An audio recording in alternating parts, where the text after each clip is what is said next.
Amis de la revue de presse africaine, bonjour et merci de nous suivre sur Coaching TV. De la politique au Bénin, pour commencer cette revue, le chef de l'État, Patrice Talon, a rencontré les députés à l'Assemblée nationale. En l'occurrence, ceux de l'opposition ce lundi au palais de la Marina, fait savoir l'investigateur. Il était question d'une probable révision de la loi électorale avant les élections générales de 2026. En effet, en début d'année, la Cour constitutionnelle a ordonné aux députés de procéder à une révision du code électoral en vue d'harmoniser le calendrier électoral qui, à l'état actuel, risque de poser des problèmes pour l'organisation des scrutins prochains. Cette concertation avec le président de la République vise à trouver le consensus pour que tout se passe au mieux à l'Assemblée nationale. Le quotidien du service public, La Nation, y trouve les prémices d'un scrutin inclusif en 2026, car selon le journal, les déclarations des parlementaires invités au palais de la Marina lundi 22 janvier pour s'entretenir avec le chef de l'État au sujet d'une probable révision de la loi électorale augure d'une modification consensuelle des dispositions chrysogènes. Il va sans dire que pour 2026, nul ne sera laissé en rade. La seule question que se pose la nouvelle tribune est celle-ci. Le consensus recherché par Patrice Talon sera-t-il obtenu? À l'occasion de cette rencontre, la question liée à un probable troisième mandat du président de la République a été également soulevée.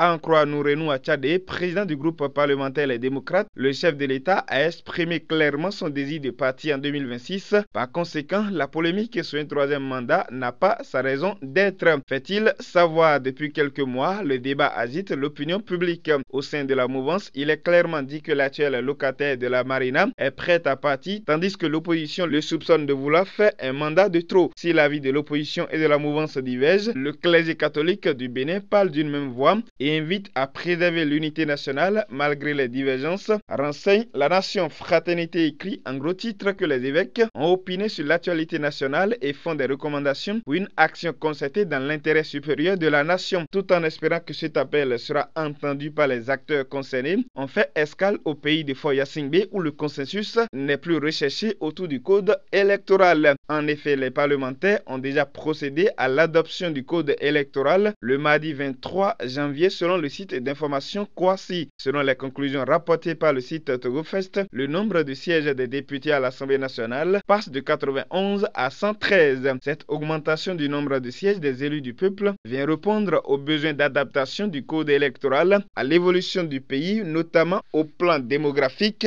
indique-t-on. Le site AL24 News renchérit et rappelle que l'augmentation du nombre des députés à 113 au Togo est l'une des propositions phares et issues des récentes concertation entre le pouvoir et l'opposition. Pour rappel, les élections législatives et régionales sont prévues pour fin mars au Togo. Toujours au plan politique, dans ce résumé des grands sujets en Afrique cette semaine, présidentielle au Sénégal, Ousmane Sonko et Karim Wade écartés, écrit Le Point Afrique. 20 candidats seront dans la course, mais pas les principaux opposants que sont Karim Wade et Ousmane Sonko, recalés par le Conseil constitutionnel. Les raisons de ces blocus sont relayées par l'observateur Palga depuis le Faso. En juin 2023, Sonko avait été condamné à 2 ans de prison ferme pour corruption de la jeunesse et la Cour suprême du Sénégal avait aussi confirmé sa condamnation à 6 mois de prison avec sursis pour diffamation du ministre du Tourisme, alors que Karim Wade est recalé pour avoir renoncé tardivement à sa nationalité française. Le 25 février prochain, l'affaire se jouera donc entre le porte-drapeau de la coalition présidentielle Amadou Ba, ancien premier ministre de Macky Sall, et les vieux lions de la faune politique au pays de la Teranga,